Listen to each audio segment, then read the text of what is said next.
Hello, everybody. Welcome to this Think Global Forum Roundtable. It's going to be a good one today.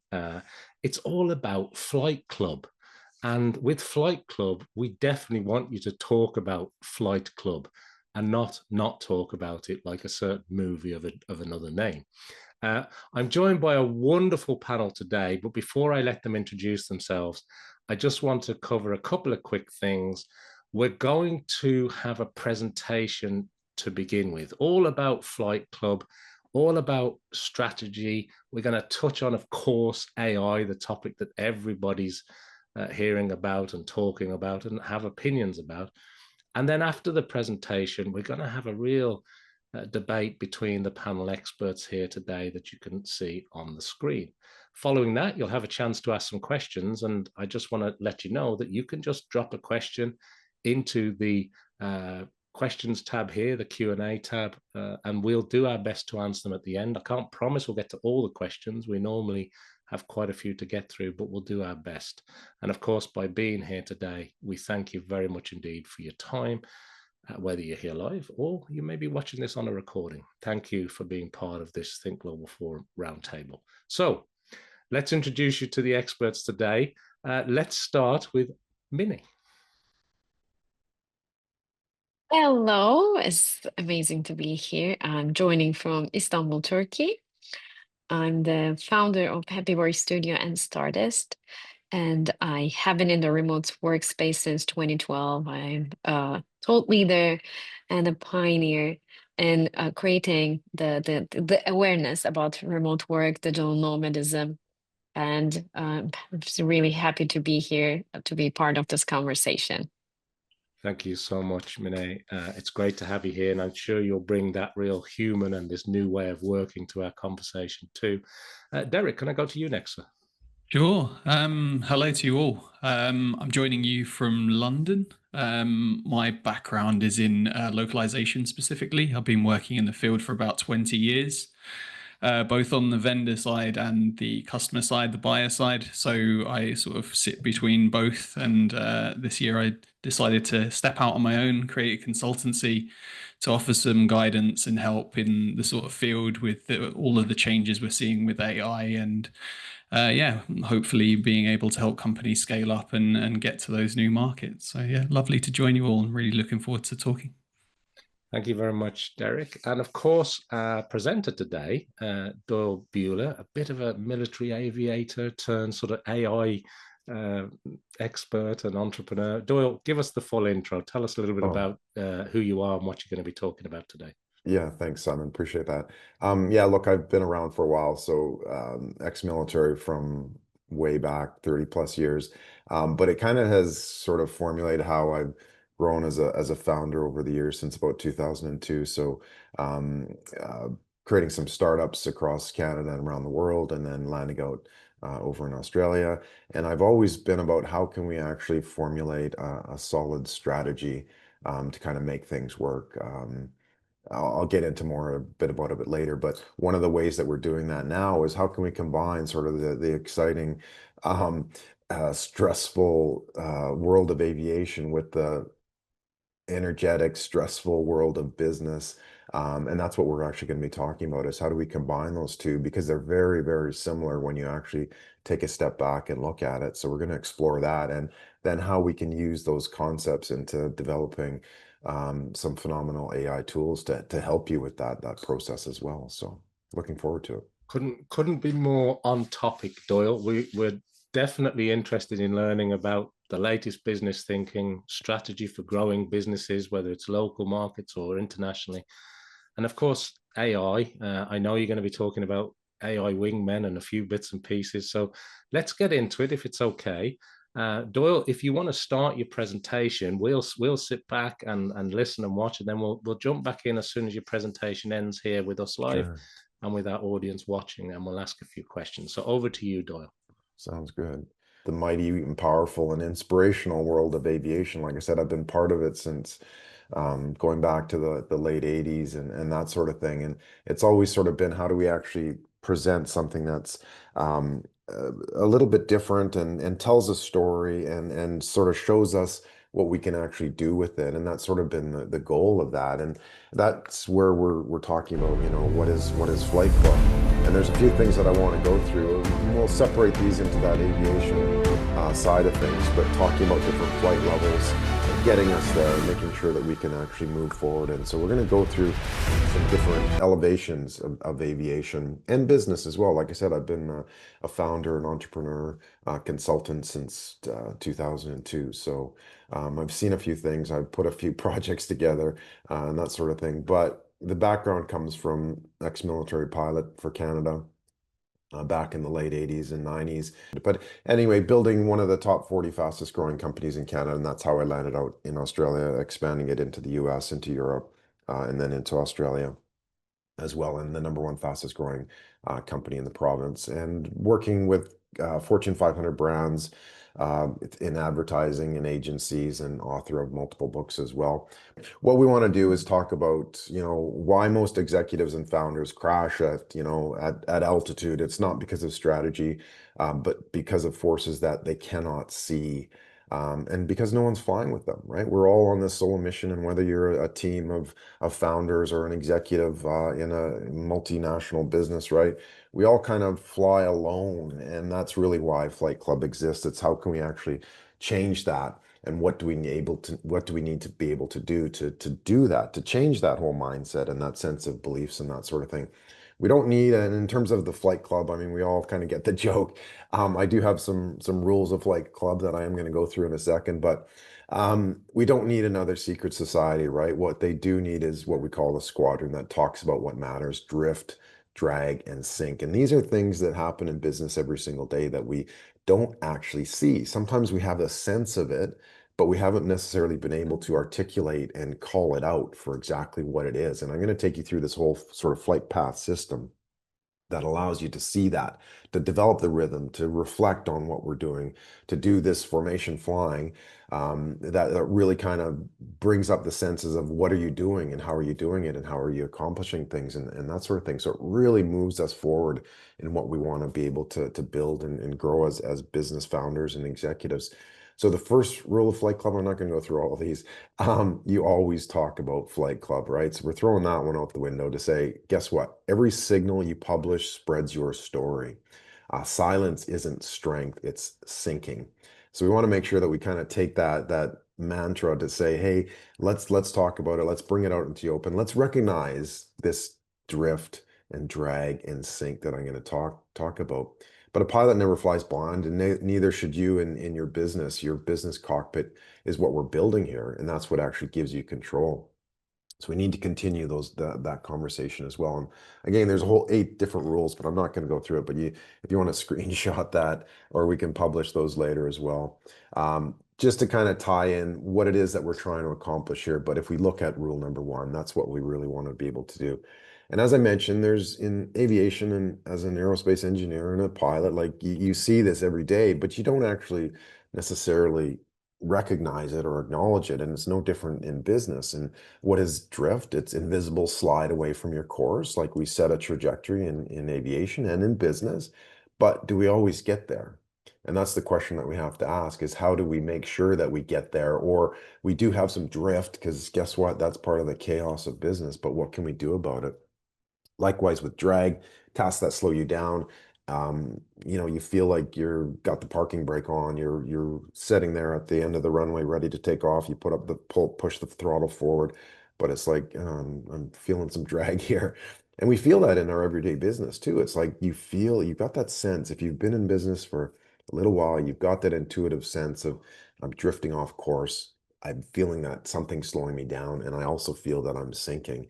And so we kind of want to, you know, name it and just say, this is what we want to be able to do. Aviation is unforgiving, right? Drift, drag, and sink will kill if ignored. Business is the same. Forces are invisible until it's too late. And we rely in aviation on checklists and systems and signals, and leaders and founders need the exact same thing as well as we get into it. So again, drift is losing course, no trajectory, too many initiatives, no direction. Drag is friction, administration, distractions, bureaucracy, friction, slow execution. And then sink is energy, motivation drops, burnout, stalled projects, lost momentum. And you can actually see some of this sometimes. It's like, well, what are your sales doing? Are they dropping? Are they increasing? What are people doing? Are they dropping in interest? Are they increasing in interest? So we want to build this momentum against drag. We need to be able to see what these are, drag, drift, and sink, so that we can actually move forward with them. Because if we don't recognize these signals, and that's a lot about what I talk about here, is if we don't recognize these signals, we can't counteract them. We just get pushed off course. We just, get slowed down, and we just kind of drop out of what we're doing, and the importance of our role and our vision that we wanted to be able to see as well. So executives don't really say we're drifting, right? Because again, it's not part of our language. We hide behind beliefs, right? Here's what you see inside organizations and what really happens. And why are we hiding? Because we can't call it out. We can't see what it is that we wanted to be able to do. And there's a lot of these indicators, these signals that we see in everyday business. But again, until we recognize, we don't actually know what that is, and we don't know how it's affecting us. So I'm just going to go through a few here, but we have, strategy overload. If we just make one more plan, we'll be ready.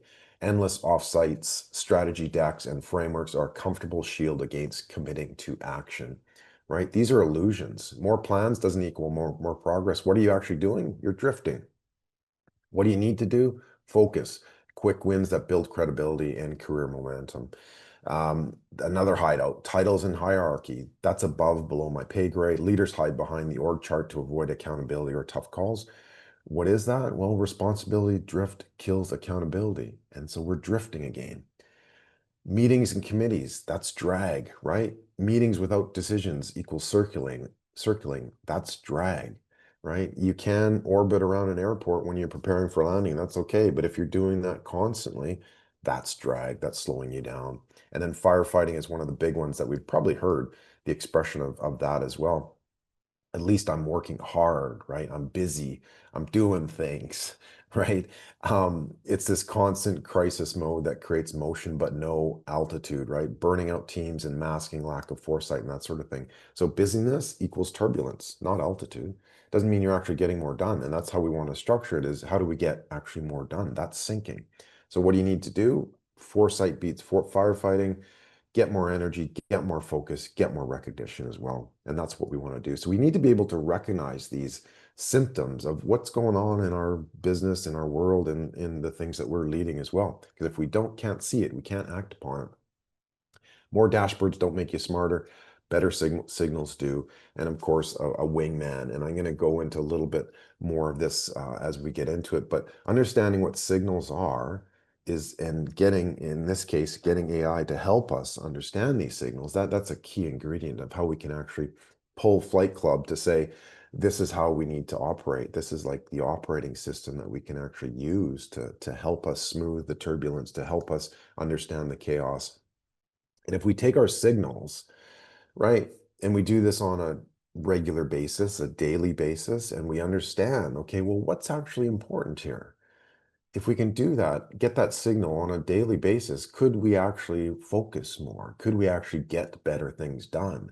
And I would have to say that yes, absolutely. And that's one of the things that we do in Flight Club is we run our AI engine to say, okay, well, based on what I've been doing, based on the lift score, which again, I'll show you coming up, it's what's really important here. How can we assess this on a day-by-day basis to actually help you focus on what needs to get done so you can actually do that? What's high impact?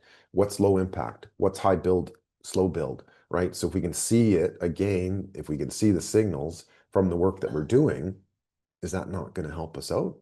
Absolutely. So that's what we want to make sure is we have better signals. We create better signals. And it's no different than having a radar, an aviation radar, plane-to-plane radar, right? So we want to be able to make sure that, can we build this? Can we see it? Can we create this situational awareness, which is your understanding of what's going on? In an aviation, it's absolutely critical, and it's deadly as well if you don't see it. In this diagram here, this is what you call a flight envelope, right? So this is where the aircraft can actually operate in a sustainable fashion. And would you say that that's pretty similar to business? Absolutely. You've got parameters that you need to work within. Otherwise, you're going to crush your business. You're going to destroy your business.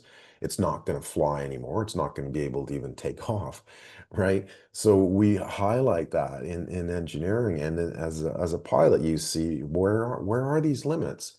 If I'm going too fast and I'm turning too hard, I'm going to crash my aircraft. You can say the exact same thing for a business. If I'm going too fast or if I'm going too slow, how do I know that? Right? Well, we can do that now. If we look over here, we create a flight envelope for businesses, and there's a couple things that we need to be able to consider here. What is that drift? I remember me talking about drift earlier. That's a huge strategic direction. What about drag? Well, that's systemic clarity. How do I actually see that? We need to be able to recognize that. What's energy and alignment? And that's your personal lift score, which I'll be getting to in a little bit as well. How do you use AI? And in this case, we call our AI autopilot, because he's geared towards being your AI wingman and helping you with your strategy and execution. We also need to look at execution velocity. How fast are you going? And you need to look at your cognitive load, which is your sync rate, right? If you're not able to think, you're not able to operate. And if you're not able to operate, guess what? You're not able to run your business, whatever role you play in that as well. So this is how we can actually see this. So on a daily or what we have micro missions or sprints, we're actually able to assess this with our AI tool to say, okay, well, what is our drifts? What is our drag? What is our lift score? And again, I'm going to get into this a little bit more. How do we use AI? How do we use our velocity? How do we understand our sync? So we can actually see this. And this is our operating envelope.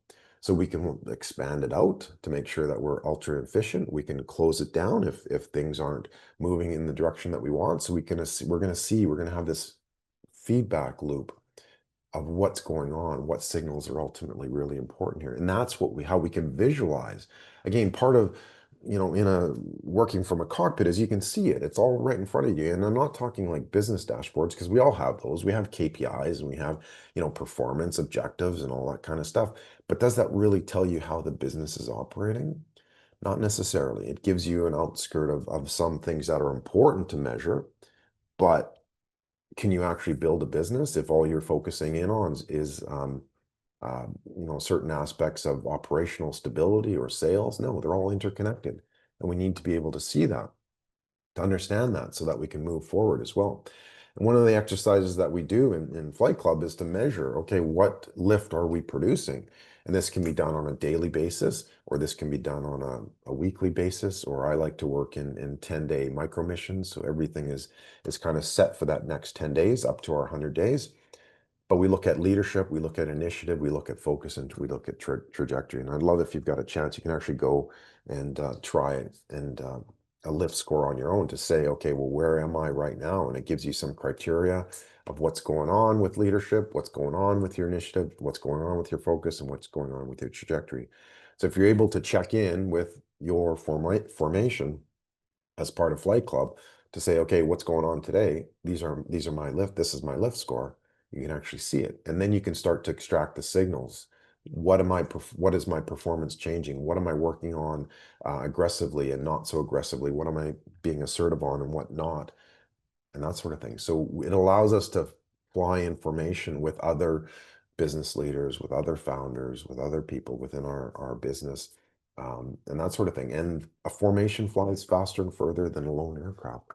So give that a go. It'll ask you, a couple of questions on what it is that you're doing related to those 4 criteria, and then also some subset questions. And what we've been able to do is get AI to say, here are the signals from this. So we do a signals intelligence every 50 days or every 100 days, so that you can actually see what's changing within my business, what's changing within how I perform, and what's changing with how I adapt. So it's a very, very powerful tool. All right, so let's move on to flight level 400. So AI isn't about promises or prompts, rather. It's about scaffolding your thinking so you make better decisions faster. So think of it as an AI wingman. And again, that's pretty important here, because the whole concept, and I'm going to show you this coming up, but it allows you to see that, hey, you're an independent thinker. You've got your own aircraft, as I show you here. These are actually from my earlier days in the CF-18, and this is actually in the tutors for the Canadian Air Force. Like they're like the Thunderbirds, the demonstration team, the Snowbirds. But anyway, the wingman is there to help you and to guide you, right? You still have to fly your mission. You still have to, take off and land the aircraft and do everything, that's required there. You have to lead that mission, but you've got that ability for somebody to be reflective on your shoulder, to see what's going on behind you. And if we do sort of this whole methodology, we have pre-flight briefs, post-mission briefs, log actions, winds and drift and video reflections, and the flight journal entry as well. We create this whole signal intelligence, and that's ultimately what the real power of Flight Club is being able to see that. So can we sense it? Can we identify the signals? Can we synthesize the signals? And then can we create that into our system as well? And ultimately, that's what we want to be able to do. Otherwise, what do we revert back to? Firefighting, busy work, that sort of thing. So if we can kind of organize our approach, that is the cognitive scaffolding that we're able to do. We can do it with an external structure that creates this reflection, automatic and actionable and that sort of thing. And this is where we can see the evolution of AI. So we have the prompt of promise model, right? You type stuff in and you get this magical answer and that sort of thing, but there's no strategy there. It's just an output. It's what you're thinking in the moment, which is fine, don't get me wrong. We still do prompts, but we tie it to a further purpose. We tie it to your strategy. We tie it to your 100-day objective. So if you can understand that, if the system can understand that, guess what? You've got direction. You don't just have a wasted day of typing prompts and creating a marketing report, which is, great, but what does that actually do for you? The second evolution is the AI agent model. We've heard a lot about that lately. Agents run tasks, but they don't understand the mission, right? They execute blindly. So it's good for automation. It's good for specific tasks. It's good for, that sort of thing. But does it create that forward motion? We next have the AI co-pilot model, right, which is helpful in the cockpit, but splits your focus, still reactive. It's a different environment to having a co-pilot as opposed to having a wingman, and there is a significant difference, right? It's co-pilot can't keep you in formation ultimately, right? Again, you're flying your mission, you're on your own personal or business task or objective or role or whatever you want to call it. So having a co-pilot, not necessarily the best decision. Now we're into the founder, the AI wingman model. This is a mission partner, tracks your objectives, spots your blind spots, adapts in real time. It's not just faster, but truer, right? It understands your trajectory, the only model that keeps you flying on your specific mission. And that's what we really want to do here as well. So what do? Watch your 6 while you're flying focused, calls out your threats, right? Maintains formation no matter the turbulence as well, no matter what's going on a daily basis. I've got autopilot here watching and saying, you need to work on this, or this is what we, talked about. Are you doing this kind of thing? So he works structurally as a wingman, but strategically as an operational capability that has so far been quite profound in what it can actually do. In business, the AI wingman guards your strategic focus, right? If you lose that, you're starting to drift. It surfaces opportunities and risk in real time. So if you lose that, what are you going to do? You're going to start to feel that drag. And third one, keeps execution aligned to mission priorities. If you don't do that, what's going to happen? You're going to feel that sinking feeling again that we often feel in business as well. So we want to make sure that we are able to do that. And that's where autopilot comes into place. Observe what's real, think through the signal, track the patterns, and then optimize your next move as well. So it's integrated into everything that we do. It creates these systems. It creates these, the flight grids that I showed you. It creates the understanding, what are you saying that's repeating? What are your echoes? What is important and critical in your mission that you're doing on a daily basis and what you're reflecting on as well. It takes reflections and is able to comprehend those and provide you with the signals that you need to be able to work through, that you need to be able to understand. And debriefing to say, okay, this was a mission success. This was not so good. This was, could be improved. So on a daily basis, we get that insight to say, how are we performing? What are we using those signals to actually do better? And that's ultimately what we want to do. We run it through a 100-day flight path. which allows us to again set that objective so we can clearly see what we need to be able to do. And then we split it down into micro missions as well, so that we can go on a regular basis to confirm, to verify, to see what it is actually that we need to do as well. So just sort of in wrapping up preparation for landing, I'm not going to turn the auto on, but I've got another video coming up. But some of the takeaways that we want to take a look at: more initiatives don't make you visionary, right? You're just creating that extra busy work as well. They make you drift. 100-day flight path missions completed is worth 10 strategies abandoned. And that's what we ultimately build in Flight Club, is allowing people to build those missions that make sense and the ones that are strategic, not just busy work, not just understanding what we want to do, but how are we going to do that as well?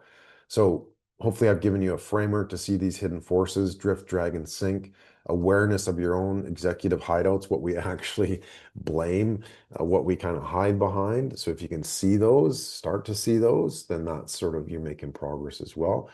Cockpit discipline, this is that whole concept of the flight journal. An AI wingman that makes metacognition practical, not just abstract, not just a prompt of promise. And then again, a culture that finishes missions instead of endlessly planning them. So actually doing something, making sure that it's important as well.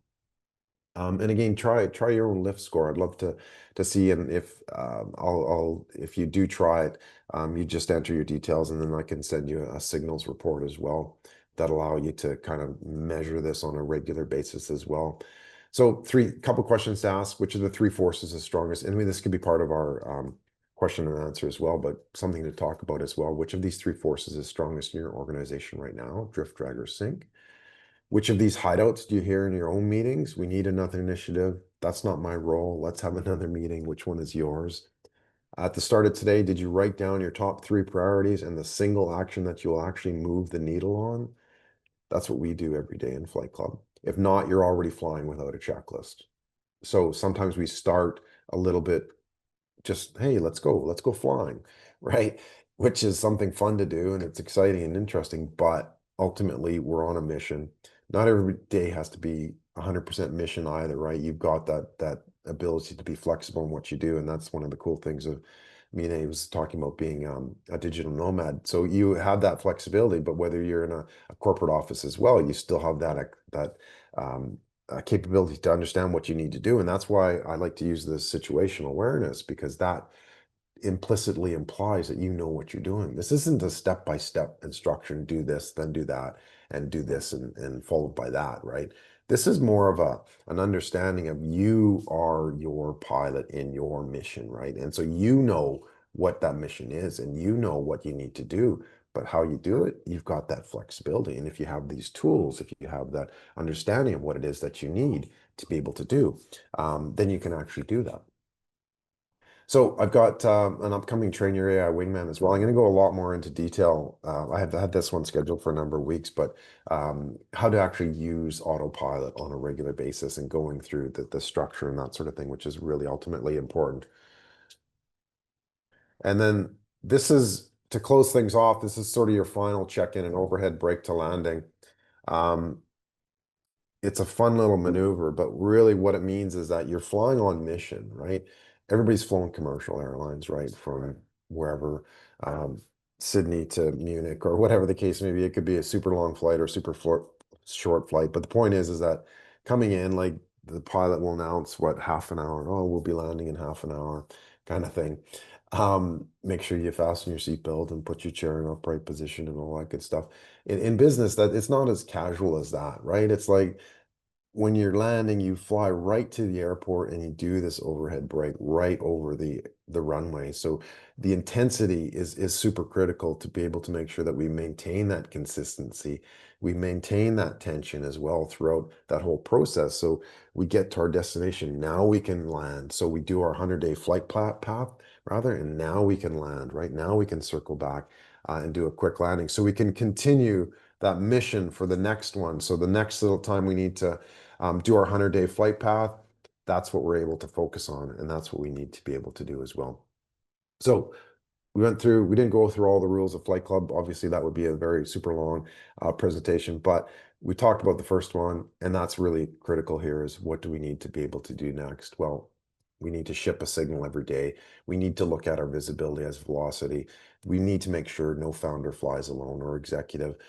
Drift, drag, and sink are always hunting you, right? When in doubt, throttle up. You want to get there faster than slower because your airplane doesn't fly when it's going too slow.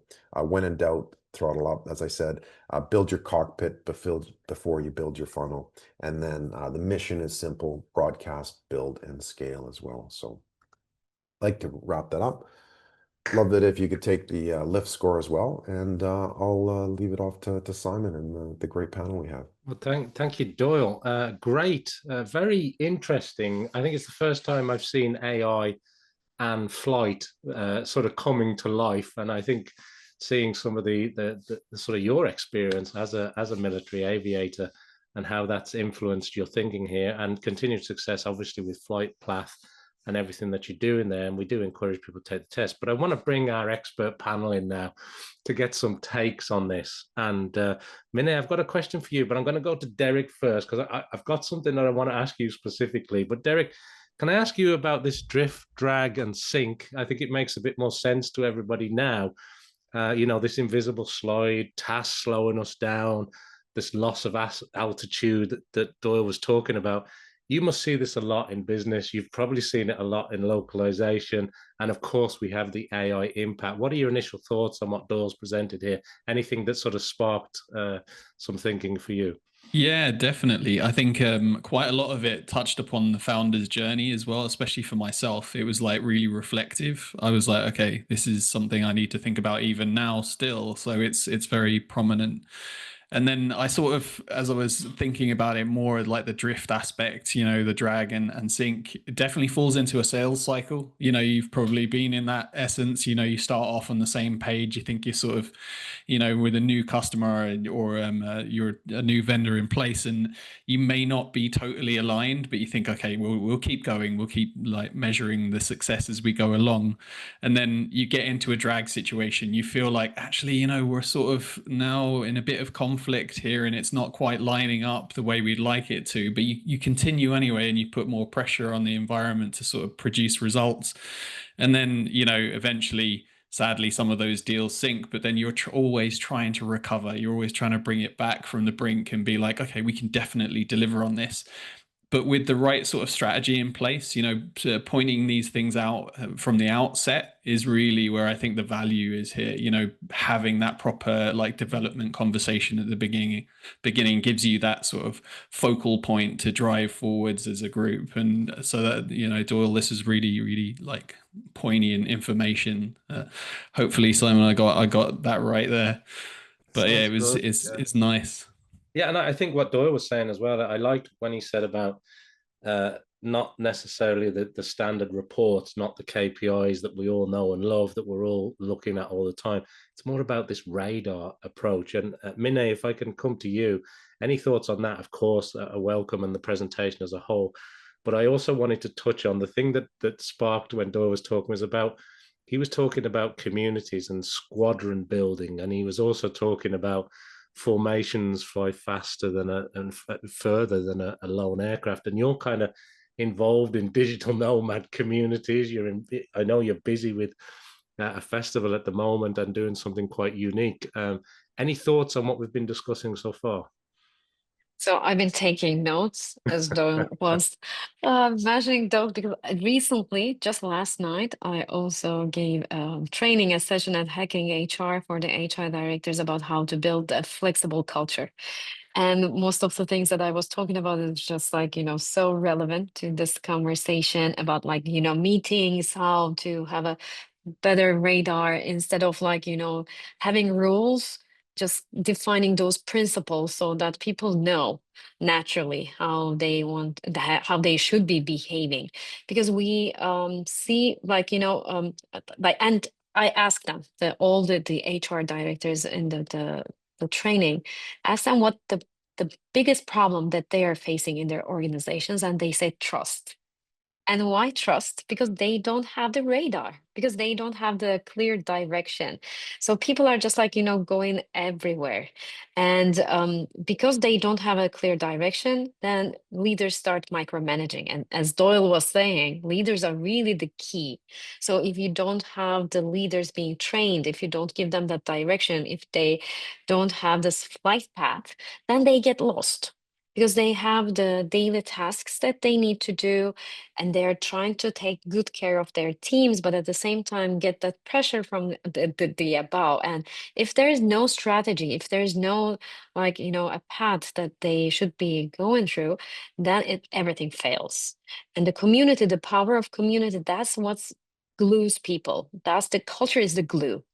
So if you're not building that culture, if you are not building those rituals are really important in that sense, then you are not going to make it sustainable. Whatever you do, whether it be like digital transformation, AI, and I love it how you were also talking about AI, because like people now see AI as a magic wand. So like AI is going to touch the organization, everything is just like gonna change overnight, which is not the case, because like we are still having humans. I mean, we should be using the AI to be an enabler, to amplify the things that we do, not replace us.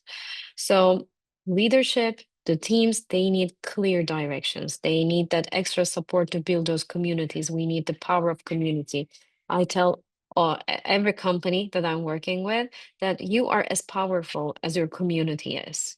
And that also includes creating those little circles and making sure that you are touching every person, and that the emotions, like creating those emotions so that the organization is changing for the good. And also I would like to mention one more thing about the adaptability, and that's also like what flexibility is about.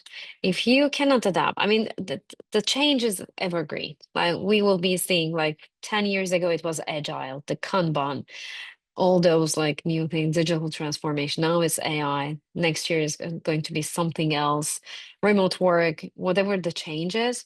You need to be adaptable, and the leaders need to be adaptable. Otherwise, there's no way that they can survive, because this is a matter of survival. And I do believe that I love the lift challenge, how you are just like, putting it into place, because like without the focus, without taking those initiatives, without leads, I mean, starting with leadership, like if you don't give that direction to the leadership, it's going to fail. If they don't have focus, it's going to fail. If you don't give the trajectory, it's going to fail. So it's like a perfect combination of how a change in the company and the assessment first, like the audit and the assessment and the change would take place and make it sustainable. Yeah, I really like that. Doyle, any thoughts on what Derek and mine are saying? I've got a question for you too, Doyle, but it just Yeah, well, just quickly, yeah, I mean, trust is a huge part of that. And in aviation, you don't fly with somebody you don't trust, especially as a wingman, because you don't know if they're actually watching and checking your six and that sort of thing. So it's a very trustworthy exercise to say, do I trust this in my business? Right? Do I trust this person in my business? And I'm not saying you don't or you can't build trust, but you have to build it with a method. You have to be adaptable and you have to understand that they're on that mission too. But how do you actually work together? Because it's critical. It's mission critical in business. I like that a lot. And Vinay has already touched on this, but as you were talking there, I wanted to ask Doyle about this evolution of AI, because you mentioned you liked what he was talking about with AI. And this, we all know about prompts, and that you kind of had this image, Doyle, where you had prompt, then agent, then co-pilot, and then wingman. And co-pilot, not to be confused with other people calling their AI products co-pilot, but I thought it was interesting because I think maybe I'm wrong here, but I think a lot of people are stuck at the prompt stage. We've got some experimentation with agents. I only read yesterday at the time recording that Citi, a huge financial institution, are now running 5,000 trials of agentic AI capabilities within their organization. Their CEOs leading that change. That'll be very interesting to see. But then you had sort of the co-pilot, and then ultimately this sort of AI wingman. But where do you think most people are at on that scale, Doyle? Are we still at the start of it? Are we just still, knocking the snow off the tip of the iceberg here? Like, what do you see? Because you're dealing with people and businesses all the time. Yeah. Well, it's actually that progression that I see, and as you said, like most people are kind of stuck in that the promise of prompts kind of thing, hoping that it'll change their business or they'll be able to do things a lot easier or better or that sort of thing. But that's sort of the whole illusion of AI too. It's like, what does that mean? What if you can prompt a market report or a sales letter or that sort of thing? But the point is that we need to be able to do all these things, right? We need to be able to do prompts. We need to be able to have sort of that agentic automation, right? And you need a co-pilot too. But ultimately, what ties that whole thing across everything? It's that operational performance basis on a daily basis. So that's what the wingman model does, is it brings those prompts together, it brings those agents together, it brings that co-pilots together and says, hey, we're still flying here on our mission. It's pretty intense, it's pretty busy, and how do all these pieces fit together? And if we can't see that, you don't see that with a prompt, because you're trying to solve one specific idea that's in your head, but there's no reflection on execution. There's no reflection on how does this actually fit? There's no reflection on, is this going to cause me to drift? Is it going to cause me to slow down and to sink as well? So we kind of have to see, as these pieces fall in place, is what's kind of guiding that whole mission. It's something like flight path, where we can say, let's do this in 100 days. So the AI has to know that this is what we want to accomplish. Then it can actually guide you. What prompts do I need to do today?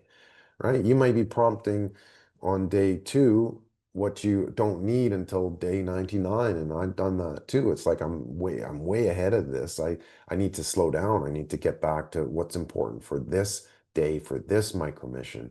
And that's the best use of AI. It's how do we actually evolve this from thinking singularly linear, sorry, um, just to kind of get that next step. But we have to kind of explore this, and that's what we're trying to do with the wingman model, is how can we explore this? How can we actually tie AI to strategy? How can we tie AI to execution and the way that we do things better? There's something quite powerful, isn't there, in this AI isn't about prompts and promises. I kind of like that. I think that should be on a t-shirt. It's very good. But I'm going to ask Derek and Mine to jump in here, because you talked about scaffolding your thinking. You talked about metacognition, taking time to think about it. And Mine, you also touched on the human's still the important element here too. So Derek, Mine, what do you want to jump in here? Yeah, I wholeheartedly agree there. I think the tooling has to match the task, especially when it comes to AI. We have to be very focused, and there is so many tools. There's a lot of market disruption now that is very totally vital to think strategically about how you're going to interact with that every day. So like seeing those steps, not just prompting, going on towards agentic, and like how that is going to affect your operation across the entire business. Like how do we adopt that tool and then share it between, and then you have co-piloting, which is your daily guidance, your model to stand with. Minnie, I don't know what you think as well. I 100% agree with that, because like what's now companies are doing wrong, as I said, like they think that the AI is going to solve all their problems, but they need a strategy for that too. They need a co-pilot who's going to show them what they need, what they already have. I mean, they should first of all start with that, what they already have, because sometimes they don't even realize that there are things that they already have, and the gaps, like identifying those gaps and what works for you, because like not everything that works for this company will work for you, and that includes the culture, the essence, the people. So it's like a combination, and that co-pilot is going to be fine-tuning these solutions and just like helping you throughout the path. Yeah, it's great. Some great insights, and I think the other thing that stuck with me quite a lot was when we were talking a little bit about having too many initiatives And again, Minnie, you kind of talked about it, last year, a few years ago, it was co-working, and then we moved to, AI, and it'll be something else tomorrow. And there's always something new coming down the tracks. But in terms of too many initiatives, burning out, not having the right amount of people, some companies are laying off people are being asked to do more. Some people are choosing that nomadic way of working now to combat some of that. But some people are stalling, some businesses are stalling. What are your thoughts on that, panel? If I may, one of the things that this whole sort of, you get founder drift daily, right? You get founder sync daily, you get founder drag daily. And that's one of the huge roadblocks to building a business, I believe, is that we don't have that guidance, because we say, oh, well, we're doing a business, right? Well, what does that actually mean, right? So we don't actually define it. And one of the things, the profound things, I ran an experiment on my last 100-day flight path where it was about discipline, it was about setting the objectives, it was about using AI every single day. And what I found was that every day was like, I kind of, you get that sense of, oh, I'm just going to do this. But then it's like, well, if you just do this, like, okay, yeah, you want to build a business. If you just do this or that, are you going to get there? And the answer is no. Right? But we don't actually take that on board. So the cool thing about the flight path, the 100-day methodology, is that every day it's like, okay, this is what I need to do for today. This, and if I can't, because as a digital nomad, you've got other stuff going on, even on a regular, you got family, you got jobs, you got people, you got employees, you kind of still lose track of where you are. But with that methodology to say, okay, and you have AI wingman saying, okay, well, this is what you're supposed to be doing today. Can you do it? And so it allows you to see that where it is that you're supposed to be. So if you do drift off, what I'm trying to say is, if you do drift off, you know exactly what you need to do to recover, right? Because it's there. You've said it, and you have that wingman guidance to say, hey, we're a little bit drifting. Is that really what you want to do? Should you be working on that now or later? Kind of thing. So it's that whole mindset, that belief that, hey, we know what we're doing, which is fine. But when you get down into it, running this experiment, is that we don't always know exactly what we need to do. And there is that adaptability, there is that flexibility. But if we have that guideline to say, okay, this is where we need to work within that drift range, and this is where we need to work within this drag and sync, then we know we're going to get somewhere. And that's where you produce results, right? It's by actually getting to that objective that you said you're going to do at the beginning.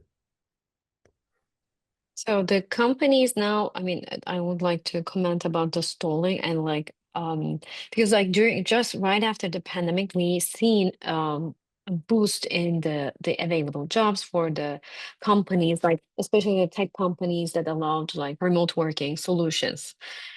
And because they were hiring people without any strategy, without thinking ahead, without making those, policies, the paths, creating those flight paths, now they are firing a lot of people because they did not have that clear vision, that clear strategy. And those companies who are failing, they're failing because of this, because they were just like going with the trend, going with that big wave. And now, because there is the economic recession and there are like all the other external factors, now that they are in this situation.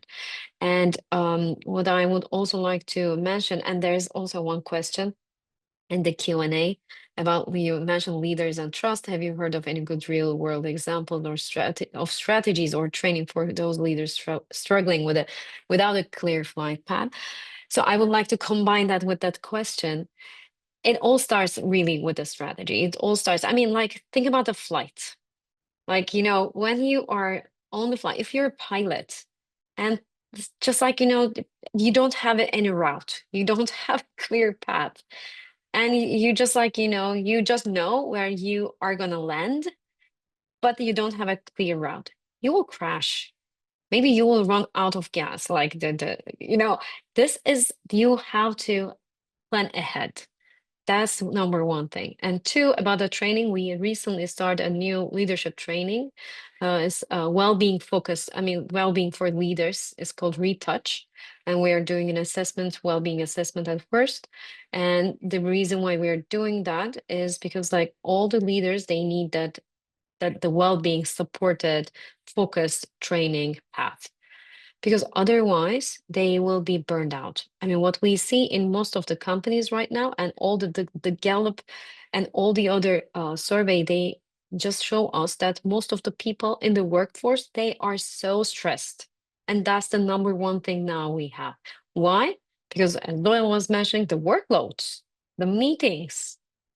I mean, we are drifting, we're dragging. So like we need to be first strategic and two intentional so that we are planning ahead. We are creating those initiatives.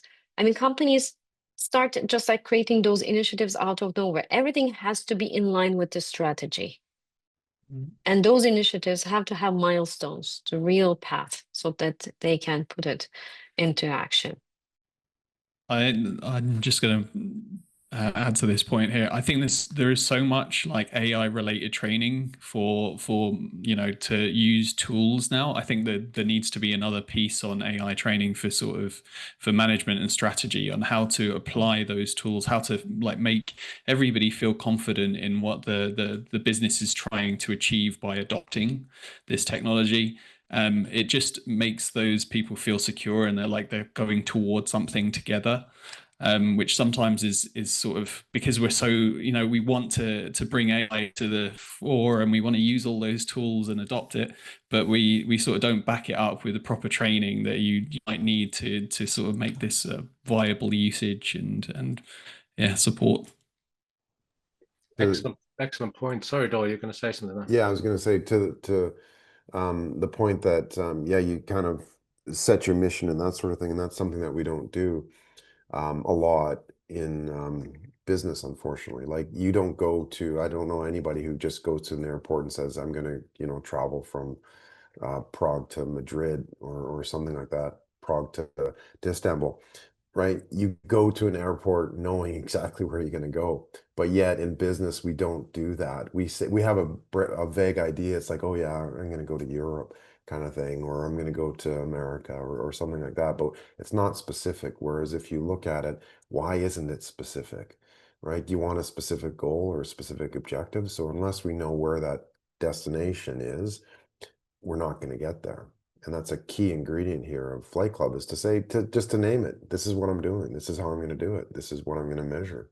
This is the things that I need to be able to put in place. And in terms of AI, as Derek was mentioning, yeah, we have to understand how it fits. And I think that's part of the problem too, is it's pushed from top down kind of thing. It's like, oh, AI, we got to do this, we got to do that, but yet nobody really knows how to use it. So I think that that's a critical learning point for businesses is to see, okay, well, what do I use? Yeah, start with prompts, experiment with some agentic stuff and see what a co-pilot does. But ultimately, again, unless you integrate your strategy into it, it just comes off as a promise. It's like, yeah, so what? I can prompt, whoopie-doo.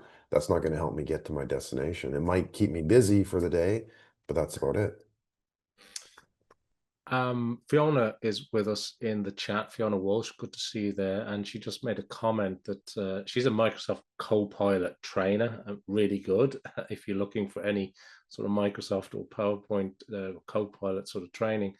And she's just making the point that she includes strategy.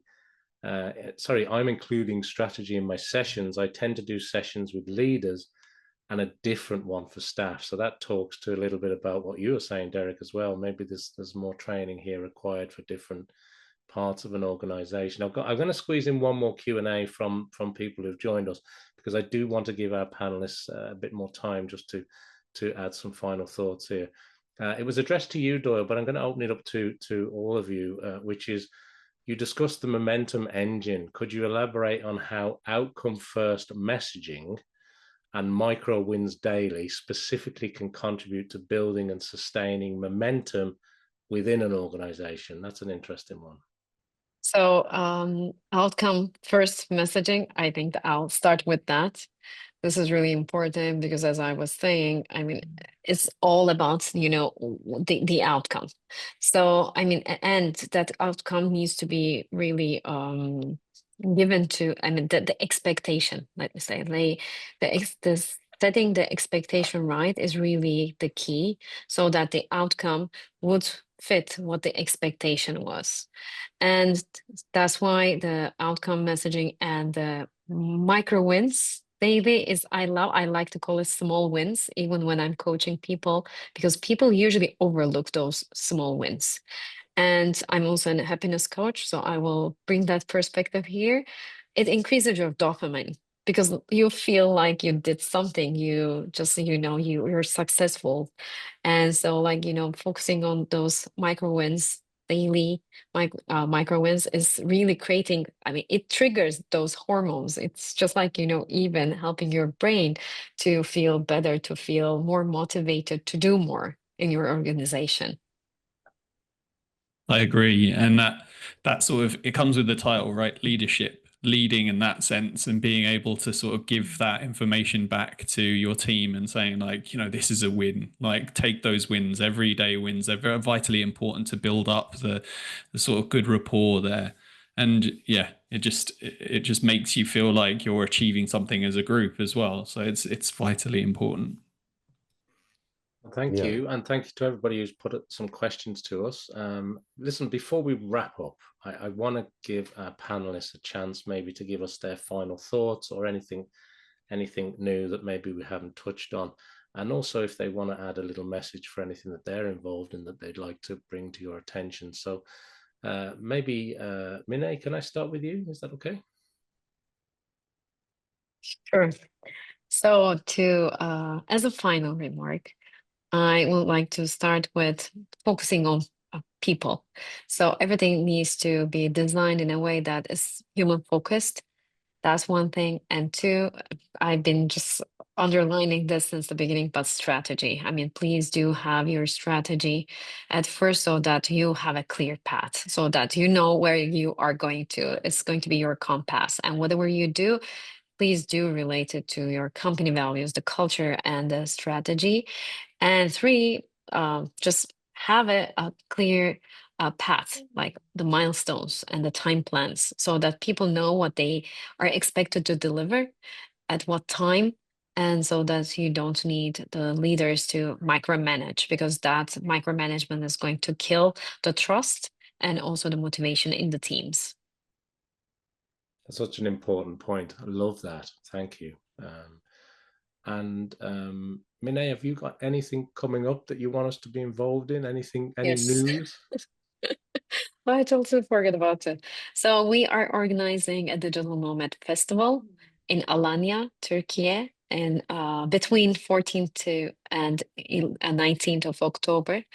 And what we will do, we talked about AI. So it's going to be a combination of training, learning, and making connections. The first day is going to be about how to build your digital nomad lifestyle, about co-working, co-living, traveling and working, finding remote jobs. And the rest of the 3 days is going to be about solopreneurship and AI. So we will have boot camps where the participants can come. We will even teach them how to ideate and how to take ideas to business and build apps, real apps, using AI tools, so they will walk away with a concrete product from their idea. So if you are curious about it, I will put the link in the chat. Does everyone see the chat? Do Do we you have? have to, if you Okay. select everyone in the chat, they can see it. Yeah. Please Okay. feel free to put it in there. And I'm sure the AI I'll just put the bootcamp link. part of that is going to be heavily subscribed. So go and check out Yeah. everything that Minay is doing. Derek, can I come to you? Final thoughts, anything that we've missed, and anything else that you want us to be aware of? Yeah, I think my final thoughts were sort of to sort of mirror what Minnie said on strategy. It's, you know, so vital when adopting tools now that we really do think it all the way through, but also to give yourself the bandwidth to do that is vitally important. And then obviously collaboration is everything. You know, having that thought process and being able to reach out to people in your environment and ask them, really good poignant questions and get insight from them is vital too.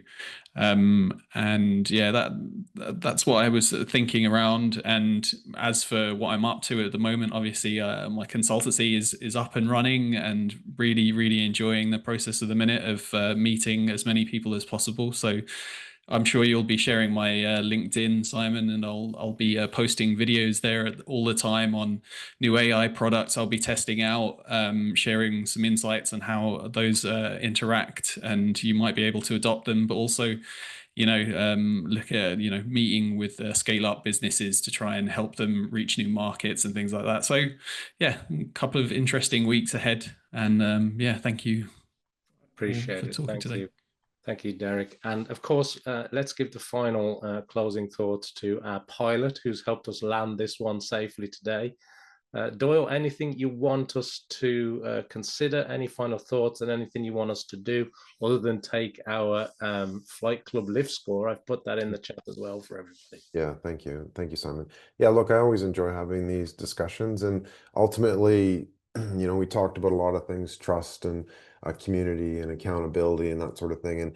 And I think any system that you decide to use for business or whatever needs to have a couple things: focus, momentum, completion, revenue, leadership, and systems. And ultimately, that's what Flight Club is about, Flight Path is about, is being able to say that, to measure it, and to actually do it. And I think that's where we need to really focus on, is that execution side of things. Yes, strategy is important, but ultimately, what are you doing every time you get to the office, you get to work, whatever?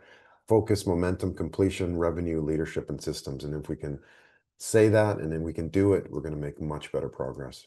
So thank you, everybody, for joining in, and wonderful questions, and a wonderful panel as well, and wonderful hosts too, Simon and Maria.